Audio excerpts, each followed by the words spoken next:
बिस्मिल्लाहिर्रहमानिर्रहीम अस्सलाम वालेकुम। क्लास 11 की केमिस्ट्री का चैप्टर नंबर 2 है एटॉमिक स्ट्रक्चर। सबसे पहले हम इस चैप्टर की सेल्फ असेसमेंट एक्सरसाइजेज देख लेते हैं। सेल्फ असेसमेंट एक्सरसाइज नंबर 2.1 है। पहला क्वेश्चन है how many electrons are present in the following species. Magnesium 2+, aluminium 3+ और सल्फर के ऊपर 2- का चार्ज है। सॉल्यूशन सबसे पहले मैग्नीशियम का देख लेते हैं। मैग्नीशियम जिसका एटॉमिक नंबर होता है 12। एटॉमिक नंबर का मतलब है नंबर ऑफ प्रोटॉन्स और number of electrons. Number of protons बराबर होते हैं नंबर ऑफ इलेक्ट्रॉन्स के। एटॉमिक नंबर जो है वो नंबर ऑफ प्रोटॉन्स के बराबर होता है, लेकिन नंबर ऑफ इलेक्ट्रॉन्स भी प्रोटॉन के बराबर ही होते हैं। अब मैग्नीशियम 2+ का मतलब यानी इसके ऊपर +2 का चार्ज है, और +2 का चार्ज इसके ऊपर कैसे आएगा, जब ये 2 इलेक्ट्रॉन को लॉस करेगा। टोटल 12 इलेक्ट्रॉन थे इसके, इसमें से जब इसने 2 इलेक्ट्रॉन्स को अपने अंदर से निकाल दिया तो बाकी के बचे इसके अंदर 10 electrons. Total therefore the number of electrons in magnesium 2+ will be 12 में से 2 माइनस करेंगे तो 10 इलेक्ट्रॉन्स बच जाएंगे। इसके बाद एल्यूमिनियम 3+ का आयन है। एल्यूमिनियम का एटॉमिक नंबर होता है 13। एल्यूमिनियम का एटॉमिक नंबर 13 होता है। यहाँ पर गलती हुई है कि एल्यूमिनियम का भी 12 रख दिया गया है, यानी इसका मतलब है कि एल्यूमिनियम के अंदर इलेक्ट्रॉन्स भी 13 ही होंगे, 13 इलेक्ट्रॉन्स। अब 3+ चार्ज का मतलब है कि एल्यूमिनियम ने 3 इलेक्ट्रॉन्स को लॉस किया है। अच्छा, यहाँ पर इसका एटॉमिक नंबर 13 है और इसने 3 इलेक्ट्रॉन्स को लॉस किया है। 3 इलेक्ट्रॉन को जब लॉस करेगा तो इसके अंदर बचेंगे 10 इलेक्ट्रॉन्स। इसके बाद सल्फर 2- का आयन है। सल्फर का जो एटॉमिक नंबर है वो 16 है। सल्फर 2- का मतलब है कि सल्फर ने 2 इलेक्ट्रॉन्स को गेन किया है। जब भी कोई एटम इलेक्ट्रॉन्स को गेन करता है तो उसके ऊपर नेगेटिव चार्ज आता है, और जब कोई इलेक्ट्रॉन को लूज करता है तो उसके ऊपर पॉजिटिव चार्ज आता है। सल्फर ने 2 इलेक्ट्रॉन्स को गेन किया, therefore the number of electrons in sulphur 2- will be total 16 electron थे। इसके अंदर 2 इलेक्ट्रॉन एक्स्ट्रा ऐड हुए हैं, तो टोटल नंबर ऑफ इलेक्ट्रॉन्स इसके अंदर 18 बन गए हैं। अब S2- के अंदर 18 इलेक्ट्रॉन्स हैं। S2- आयन के अंदर 18 इलेक्ट्रॉन्स हैं, और अगर सिर्फ सल्फर होता तो उसके अंदर 16 इलेक्ट्रॉन्स थे। अब ये जो इलेक्ट्रॉन लॉस करने या गेन करने वाला चक्कर है, यह एटम अपनी स्टेबिलिटी अटेन करने के लिए करता है, और एटम तभी स्टेबल होता है जब उसका ऑक्टेट पूरा होता है, यानी आखिरी शेल के अंदर 8 इलेक्ट्रॉन पूरे होते हैं। तो 8 इलेक्ट्रॉन पूरे करने के लिए किसी ने 2 इलेक्ट्रॉन को लॉस किया है, किसी ने 3 को लॉस किया है, और सल्फर ने 2 इलेक्ट्रॉन्स को गेन किया है। इसके बाद हम क्वेश्चन नंबर 2 देख लेते हैं। Find out the number of electrons, protons and neutrons of the following species using the atomic number. use periodic table. periodic table का इस्तेमाल करते हुए आपने इन आयंस के अंदर नंबर ऑफ इलेक्ट्रॉन्स, प्रोटॉन्स और न्यूट्रॉन्स बताने हैं। सॉल्यूशन सबसे पहले हम मैग्नीशियम डाई पॉजिटिव का देख लेते हैं। Atomic number of magnesium is 12 and mass number of magnesium is 24। The number of protons इसके अंदर 12 होंगे, और नंबर ऑफ इलेक्ट्रॉन्स जो हैं वो भी 12 हैं। जो मैग्नीशियम का एटम है उसके अंदर तो 12 इलेक्ट्रॉन्स होते हैं, लेकिन चूंकि ये मैग्नीशियम का आयन है, इसने 2 इलेक्ट्रॉन्स को लॉस किया है, तो 12 में से 2 इलेक्ट्रॉन को माइनस करेंगे, 10 इलेक्ट्रॉन इसके अंदर रह जाएंगे। Since 2 electrons are lost to form the magnesium ion, the number of neutrons will be, number of neutrons मालूम करने का फार्मूला होता है कि जो एटॉमिक मास है उसमें से आपने एटॉमिक नंबर को माइनस कर देना है। एटॉमिक मास को ए से रिप्रेजेंट किया जाता है और एटॉमिक नंबर को जेड से रिप्रेजेंट किया जाता है। जब आप ए में से जेड को माइनस करोगे तो आपके पास नंबर ऑफ न्यूट्रॉन्स निकल आएंगे। इसके बाद क्लोरीन का आयन है, chlorine minus ion. Atomic number of chlorine is 17 and its mass number is 35।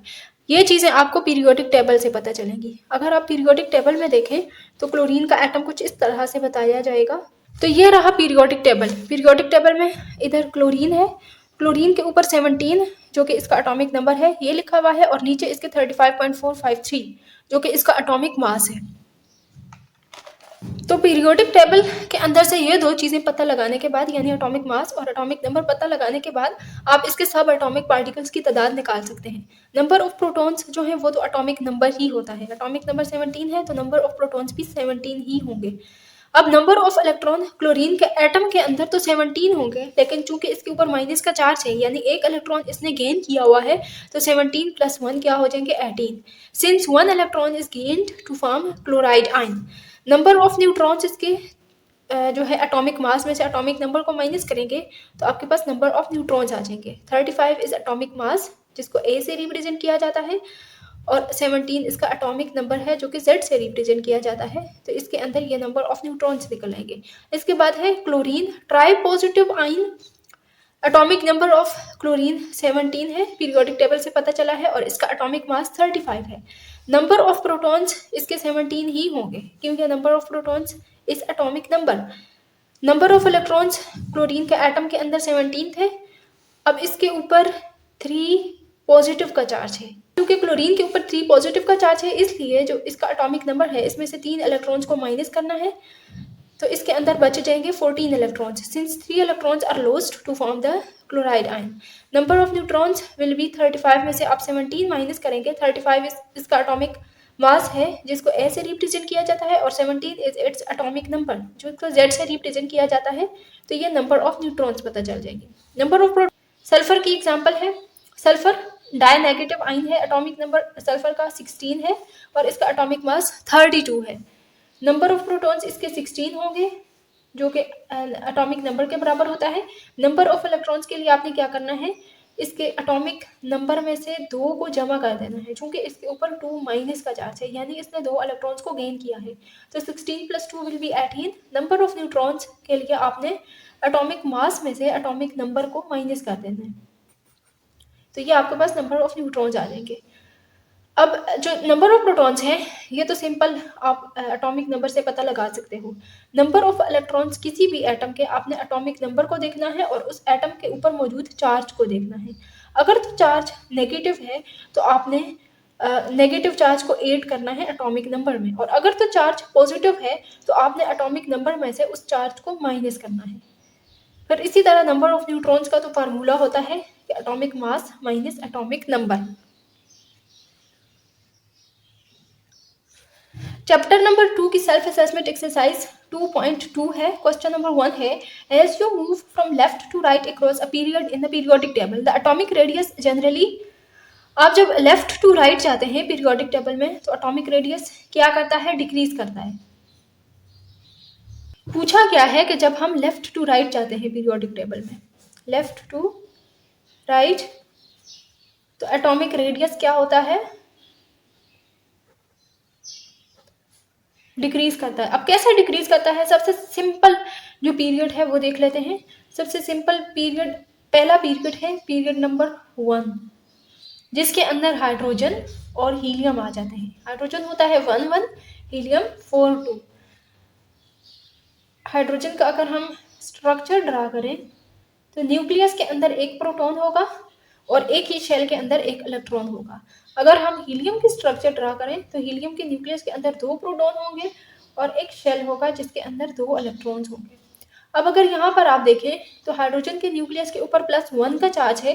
+1 का चार्ज इलेक्ट्रॉन को जिस फोर्स से खींच रहा है वो कम है as compare to the helium के अंदर। अगर आप देखें तो +2 का चार्ज है और ये 2 इलेक्ट्रॉन्स को ज़्यादा फोर्स से खींचेगा as compare to the hydrogen का +1 चार्ज। तो इस वजह से हीलियम का साइज स्मॉल होगा as compare to the hydrogen. वजह क्या है, increase in the atomic number यानी number of protons in the nucleus. जैसे जैसे हम लेफ्ट टू राइट जाते हैं एटॉमिक रेडियस डिक्रीज करता है। तो यहाँ से वाज़ेह हुआ कि जैसे जैसे हम लेफ्ट टू राइट जाते हैं एटॉमिक रेडियस डिक्रीज करता है, और वजह क्या है, increase in the atomic number, और atomic number is the number of protons present in the nucleus. सवाल नंबर 2 है, down a group in the periodic table the atomic radius tend to increase. Left to right atomic radius decrease करता है और down the group atomic radius increase करता है। जो number of shells बढ़ते जाते हैं एटॉमिक रेडियस इंक्रीज करता है। अब जैसे ये हाइड्रोजन 1 है, जैसे हम नीचे आते जाएंगे लिथियम है, लिथियम के अंदर 3 प्रोटॉन्स हैं तो 3 ही इलेक्ट्रॉन्स हैं। अब 2 शेल हैं लिथियम, पहले शेल के अंदर 2 इलेक्ट्रॉन आ जाएंगे, दूसरे शेल के अंदर 1 इलेक्ट्रॉन आ जाएगा। तो जैसे ही हम हाइड्रोजन से लिथियम की तरफ आए एक शेल बढ़ गया, एक शेल के बढ़ने से एटॉमिक रेडियस इंक्रीज करता है। एटॉमिक रेडियस क्या होता है, distance from the centre of nucleus to the outermost shell. तो अगर आप हाइड्रोजन में देखें तो ये डिस्टेंस कम है और ये वाला डिस्टेंस ज़्यादा है। सवाल नंबर 3 है, when an atom loss electron to become a cation its ionic radius decrease. जब कोई भी एटम इलेक्ट्रॉन को लॉस करता है तो उसका आयोनिक रेडियस कम हो जाता है as compare to the atomic radius. Atomic radius जो है वो ज़्यादा होता है as compare to the cationic radius. Cationic radius, जैसे हम एग्जांपल ले लेते हैं लिथियम की। लिथियम के न्यूक्लियस के अंदर 3 प्रोटॉन्स होते हैं। पहले शेल के अंदर 2 इलेक्ट्रॉन और दूसरे शेल के अंदर 1 इलेक्ट्रॉन। अगर इससे कैटाइन बनाएंगे तो ये आखिरी वाला 1 इलेक्ट्रॉन लॉस करेगा, -1 इलेक्ट्रॉन। ये वाला इलेक्ट्रॉन इसके अंदर से निकल जाएगा। जब ये इलेक्ट्रॉन निकल जाएगा तो पीछे इसका 1 ही शेल बचेगा और 2 इलेक्ट्रॉन्स बचेंगे। तो एटम का रेडियस कम हो गया है। अब ये इधर अगर आप देखें तो 3 प्रोटॉन्स थे और 3 ही इलेक्ट्रॉन थे, यानी पॉजिटिव और नेगेटिव चार्ज बराबर थे। इधर अगर आप देखें तो पॉजिटिव चार्ज उतना ही है लेकिन नेगेटिव चार्ज कम हो गया है। तो ओवरऑल यहाँ पर पॉजिटिव चार्ज बढ़ गया है। चूंकि न्यूक्लियस के ऊपर पॉजिटिव चार्ज बढ़ गया है तो न्यूक्लियस बाकी के बचे हुए इलेक्ट्रॉन्स को और ज़्यादा फोर्स से अपनी तरफ खींचेगा, जिसकी वजह से इसका साइज कम हो जाएगा। तो हम कह सकते हैं कि जो केटाइन है उसका रेडियस कम होता है as compared to the atomic radius. सवाल नंबर 4 है, among the elements as we move from top to bottom within the group the ionic radius of the cation tend to increase. Ionic radius cation का बढ़ेगा while the ionic radius of anion tend to increase। anion का भी radius बढ़ेगा। पहले group की example ले लेते हैं, hydrogen, lithium, sodium, potassium, rubidium, caesium. अब जैसे जैसे हम हाइड्रोजन से सीजियम की तरफ आए एटम का रेडियस बढ़ा, एटम का रेडियस इंक्रीज। अगर इनके केटाइन बना दिए जाएं H+, Li+, sodium plus potassium cation, rubidium का केटाइन और सीजियम का भी अगर मैं केटाइन बना दूं तो केटाइन के रेडियस भी डाउन द ग्रुप इंक्रीज होंगे, क्योंकि नंबर ऑफ शेल्स जो बढ़ते जा रहे हैं एटम के। इसी तरह अगर मैं हेलोजेंस की एग्जांपल लूं, फ्लोराइड आयन यानी एनाइन की example, this is the cations, these are normal atoms cations। और इधर हम एनाइंस देख लेते हैं। एनाइंस में भी जैसे हम डाउन द ग्रुप जाते हैं तो एटॉमिक रेडियस इंक्रीज करता है। Chlorine, bromine, iodine, एस्टेटीन। जैसे ही आप फ्लोराइड आयन से आयोडाइड या फिर एस्टिनेट की तरफ बढ़ोगे तो जो आयन का रेडियस है वो बढ़ेगा। तो यही बात यहाँ पर की गई है कि केटाइन का रेडियस भी ग्रुप में बढ़ता है और एनाइन का रेडियस भी ग्रुप में बढ़ता है। सवाल नंबर 5 है, in general the non metal tend to form dash ion. Non metals जो है वो नेगेटिव आयन बनाते हैं। नॉन मेटल्स इलेक्ट्रॉन को गेन करते हैं with dash ionic radii compared to the atomic radii with larger ionic radii. Electron को गेन करके नेगेटिव आयन बनाते हैं। जब वो नेगेटिव आयन बनाएंगे तो उनका जो आयोनिक रेडियाई है वो ज़्यादा होगा as compared to the atomic radii. Self assessment exercise 2.3 का क्वेश्चन नंबर 1 है, explain the role of principal quantum number in describing the energy levels of electron within an atom.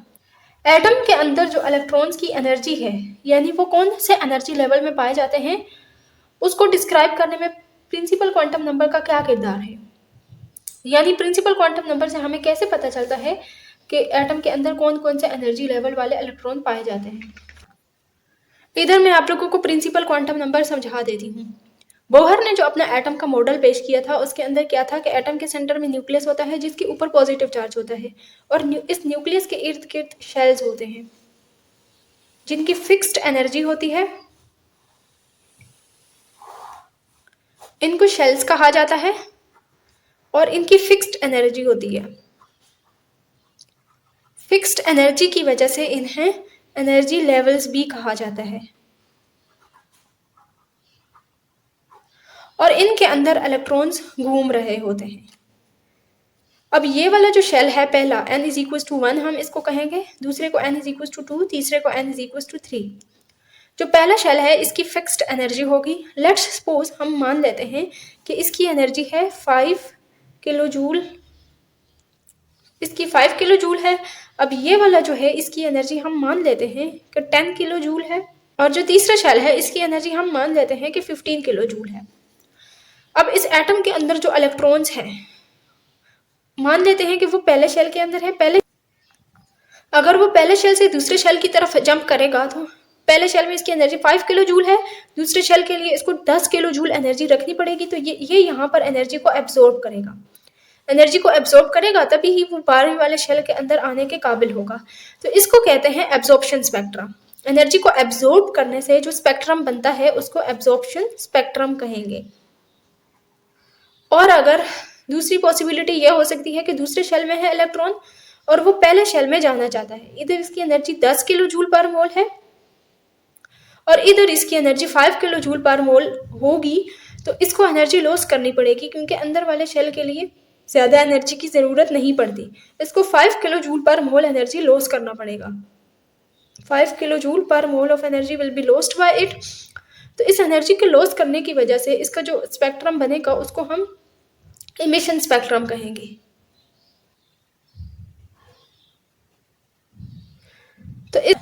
तो इस emission और absorption spectra से हमें किसी भी atom के अंदर एनर्जी लेवल्स के बारे में पता चल सकता है। Principal quantum number, this quantum number expresses the Bohr shell in quantum form. ये क्वांटम नंबर हमें बोहर शेल के बारे में बताता है in quantum form. Quantum form का मतलब है कि उसकी फिक्स्ड एनर्जी, बोहर शेल की फिक्स्ड एनर्जी के बारे में बताता है। It is represented by n, it has possible values n is equal to 1 2 3 और up to so on. Applications, period number, the principal quantum number also give the period number in the periodic table. Each period start with a new shell, this number represents the Bohr shell. जो principal quantum number है वो हमें period number के बारे में मालूमात देता है। किसी भी एटम के प्रिंसिपल क्वांटम नंबर से हम उसका पीरियड मालूम कर सकते हैं। पीरियड नंबर 1 जो है उसके अंदर पहला शेल फिल होता है। पीरियड 2 के एलिमेंट्स में दूसरा shell under the process of filling होता है और पीरियड नंबर 3 में तीसरा शेल जो है वो under the process of filling होता है। इसी तरह फिर बाकी पीरियड्स और बाकी शेल आ जाते हैं। इसके बाद इसकी दूसरी एप्लीकेशन है एनर्जी एंड साइज। तो जो प्रिंसिपल क्वांटम नंबर की वैल्यू है ये directly proportional to the energy and size of the atom होता है। If n is greater the energy of shell is greater and so its size. अगर n की value ज़्यादा होगी तो एनर्जी और साइज ज़्यादा होगा, और अगर n की वैल्यू कम होगी तो शेल का एनर्जी और साइज कम होगा। It arises from the emission spectrum of hydrogen, which was first explained by Bohr and Max Planck. अभी जैसे मैंने आपको बताया कि इलेक्ट्रॉन जब बाहर वाले शेल से अंदर वाले शेल की तरफ जाता है तो एनर्जी को इमिट करता है और उस एनर्जी के इमिशन से एटम का इमिशन स्पेक्ट्रम बनता है। Each spectral line in the emission spectrum is explained by the possible jumps within the shell of the hydrogen atom. हर एक जो emission spectrum की लाइन है वो हमें बताती है कि हाइड्रोजन एटम के अंदर किस किस्म के जंप्स पॉसिबल हैं, या किस किस एनर्जी लेवल्स के इलेक्ट्रॉन्स पाए जाते हैं। इसके बाद इसी सेल्फ असेसमेंट एक्सरसाइज का क्वेश्चन नंबर 2 है, when the principal quantum number n is 3, how many different possible values can the azimuthal quantum number take? अगर प्रिंसिपल क्वांटम नंबर की वैल्यू 3 है तो एजिमुथल क्वांटम नंबर की पॉसिबल वैल्यूज क्या क्या हो सकती हैं। तो एजिमुथल क्वांटम नंबर मालूम करने के लिए एक फार्मूला होता है L is equal to n minus 1 where n is the principal quantum number, और अगर n 3 है तो 3 माइनस 1 आ जाएगा 2। अब L की वैल्यू जो 2 आई है इसका मतलब है कि L की 3 पॉसिबल वैल्यूज हैं, 0 1 और 2। ये 3 L की पॉसिबल वैल्यूज हैं। अब इन वैल्यूज का क्या मतलब है, 0 यहाँ पर जाहिर कर रहा है S सब शेल को, 1 is for P shell sub shell and 2 is for D sub shell. तो अगर तो प्रिंसिपल क्वांटम नंबर की वैल्यू 3 होगी तो 3 सब शेल्स एटम के अंदर पॉसिबल हैं, S P and D। The value of L ranges from 0 to n minus 1, thus the possible values are thus L will be 0 1 2 3 और अप टू सो ऑन। अब ये ये वाली लाइन इन्होंने वैसे ही लिख दी है, ये क्वेश्चन के साथ रिलेट नहीं कर रही, ऐसे ही जनरल लाइन लिख दिया है। Thus, when L is equals to 3, L will be equal to 0, 1, 2. L इस फार्मूला से मालूम किया गया है। So, the three subshell associated with the N is equals to 3. जो तीसरा शेल है उसके साथ 3 सबशेल्स एसोसिएट हैं, 3S, 3P और 3D। सवाल नंबर 3 है, describe the significance of the magnetic quantum number in relation to the arrangement of electron within the atom.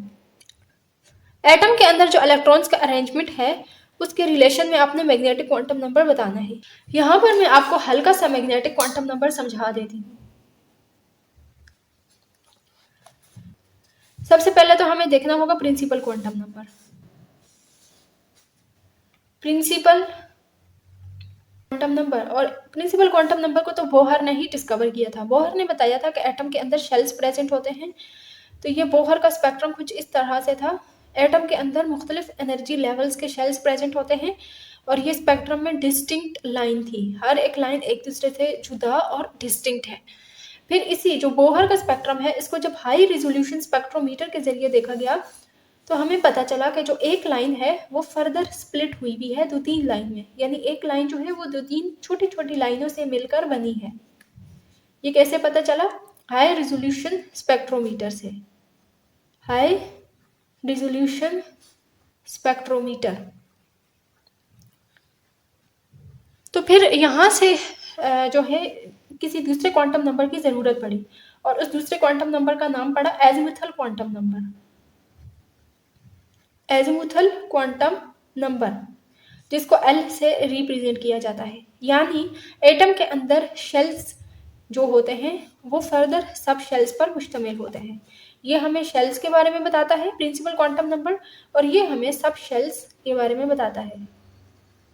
Shells तो होते हैं 1, 2, 3, पहला, दूसरा, तीसरा और up to so on, different shells होते हैं और सब शेल्स के नाम होते हैं S, P, D and F। ये हो गए सब शेल। अब फिर जब एटम को मैग्नेटिक फील्ड के अंदर रखा गया, किसी भी एटम को मैग्नेटिक फील्ड के अंदर रखा गया, तो जो एक लाइन है, एक फाइन लाइन जो थी, जो कि हमें हाई रिजोल्यूशन स्पेक्ट्रोमीटर से नजर आई थी, वो फर्दर छोटी छोटी लाइनों पर मुश्तमिल थी। ये वाली जो फाइन लाइन है, ये वाली अगर लाइन है एक फाइन, तो ये फर्दर जो है ना छोटी छोटी ऐसे लाइनों पर मुश्तमिल थी, यानी स्पेक्ट्रम और कम्प्लेक्स हो गया। तो यहाँ पर एक और क्वांटम नंबर की ज़रूरत पड़ी जिसको क्या नाम देंगे? मैग्नेटिक क्वांटम नंबर, क्योंकि ये मैग्नेटिक फील्ड के अंदर किसी एटम को रखने से वजूद में आया। जैसे मैं मान लेती हूँ कि ये एटम है, इधर अगर आप लोगों को समझा दूँ, ये एटम है, इसका ये पहला शेल है और ये दूसरा शेल है। अभी दूसरे शेल के अंदर S और P दोनों ऑर्बिटल्स होते हैं। तो दो किस्म की इसके अंदर एज़ीमुथल क्वांटम नंबर पॉसिबल है। दो सब शेल हैं तो दो एज़ीमुथल क्वांटम नंबर पॉसिबल है, यानी दो लाइंस होनी चाहिए, लेकिन एक लाइन फर्दर स्प्लिट हुई भी थी। इसका मतलब है कि ये जो क्वांटम नंबर है इसकी डिफरेंट ओरिएंटेशंस पॉसिबल हैं, एक px पे, एक py पे और एक pz पे, यानी 3 इसके ऑर्बिटल्स पॉसिबल हैं। एक x एक्सिस पे है, एक y एक्सिस पे है और एक z एक्सिस पे है। इसी वजह से तो मैग्नेटिक फील्ड के अंदर एटम को रखने पे जो है वो लाइन और ज़्यादा स्प्लिट हो गई। ज़ाहिर सी बात है px ऑर्बिटल के अंदर जो इलेक्ट्रॉन है वो मैग्नेटिक फील्ड के सामने डिफरेंटली बिहेव करेंगे as compare to the P Y और पी जी ऑर्बिटल्स। इनका ओरिएंटेशन डिफरेंट है तो मैग्नेटिक फील्ड के साथ भी ये डिफरेंटली इंटरैक्ट करेंगे। और फिर इसके बाद अगली बात स्पिन क्वांटम नंबर की आ जाती है। तो एक जो ऑर्बिटल है, ये let's suppose x P x है, पी वाई है, पी जेड है, ये तीनों ऑर्बिटल्स हैं। तो एक के अंदर मैक्सिमम 2 इलेक्ट्रॉन आएंगे और एक इलेक्ट्रॉन क्लॉकवाइज स्पिन के साथ होगा और एक इलेक्ट्रॉन एंटी क्लॉकवाइज स्पिन के साथ होगा। सेम इसी तरह इसके अंदर भी 2 electron clockwise anti clockwise spin और पीजेड के अंदर भी 2 ही इलेक्ट्रॉन आएंगे with opposite spin. The magnetic quantum number tell us about the number of directions of the particular subshell. ये हमें बताता है कि एक जो सबशेल है उसके अंदर कितनी जो है डायरेक्शंस है। लेट्स सपोज पी जो सबशेल है उसकी 3 डायरेक्शंस पॉसिबल हैं, पी एक्स, पी वाई और पी जी। एग्जांपल जो p सब शेल है उसके लिए l की वैल्यू 1 है, यानी इसका मैग्नेटिक क्वांटम नंबर जो है उसके लिए 3 पॉसिबल वैल्यूज है, 0 +1 और -1. Thus it has 3 values of the magnetic quantum number 0 +1 -1. These 3 values show that the p subshell split into 3 degenerate orbitals that are px, py and pz. Maximum 2 electrons can live in one orbital formed by the magnetic quantum number.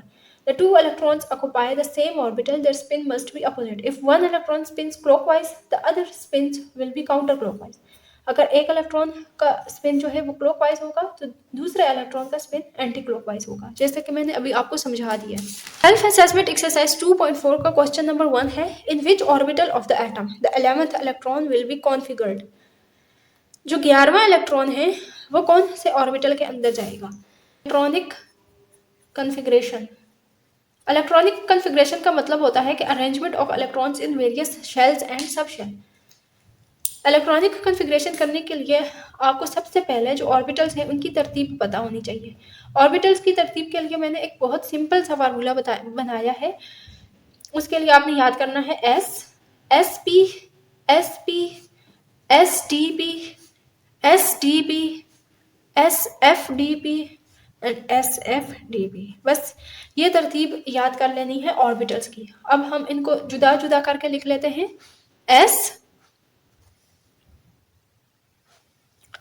ये S P S P S D P S D P S F D P और S F D P. अब S जो orbitals हैं उनको आपने 1 से शुरू करना है, 1 2 3 4 5 6 7। जो पी ऑर्बिटल्स हैं इनको आपने 2 नंबर से शुरू करना है, 2 3 4 5 6 7। डी ऑर्बिटल्स को आपने 3 से शुरू कर देना है, 3 4 5 6। और एफ ऑर्बिटल्स को आपने 4 से शुरू कर देना है। ये हो गया 4 और ये हो गया 5। तो ये ऑर्बिटल्स की तरतीब है एटम के अंदर। पहले आपने 1s को फिल करना है, फिर 2s को, फिर 2p को, 3s 3p 4s 3d। ये तरतीब है for the filling of electrons in an atom. अभी यहाँ पर बात हुई है कि एटम के अंदर 11वां इलेक्ट्रॉन कहाँ पर जाएगा, तो ये बात भी आपको पता होनी चाहिए कि एस ऑर्बिटल के अंदर मैक्सिमम 2 इलेक्ट्रॉन्स आ सकते हैं, पी ऑर्बिटल के अंदर मैक्सिमम 6 इलेक्ट्रॉन्स, डी के अंदर 10 इलेक्ट्रॉन्स पॉसिबल हैं और एफ के अंदर 14 इलेक्ट्रॉन्स आ सकते हैं। अब यहाँ पर अगर हम फिलिंग करते जाएं तो एस के अंदर 2 इलेक्ट्रॉन्स आएंगे, सॉरी इधर करनी है, एस के अंदर 2 इलेक्ट्रॉन, 2s के अंदर भी 2, 2p के अंदर 6, ये हो गए 10 इलेक्ट्रॉन, 2 2 4 और 6 10 इलेक्ट्रॉन। जो 11वां इलेक्ट्रॉन है वो 3s ऑर्बिटल के अंदर जाएगा। एटम के 3s ऑर्बिटल के अंदर 11वां इलेक्ट्रॉन जाएगा।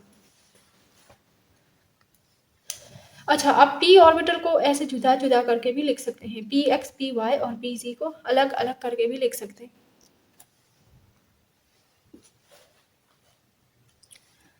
The configuration of the element with 11 electrons will be 1s2, 2s2, 2px2 or 2py2, 2pz2 or 3s1. So the 11th electron is present in the 3s orbital. Question number 2 है, place these orbital in increasing energy order. 5s 4p 4s 3d इनको increasing energy के order पर आपने लिखना है। तो जैसे मैंने अभी पीछे आपको बताया है कि जो ऑर्बिटल्स की एनर्जी का तरतीब है वो कुछ इस तरह से है कि इसकी एनर्जी सबसे कम है, फिर इसकी है, फिर इसकी, इसी तरह जैसे आगे जाते जाएंगे तो एनर्जी ऑफ द ऑर्बिटल बढ़ती जाएगी।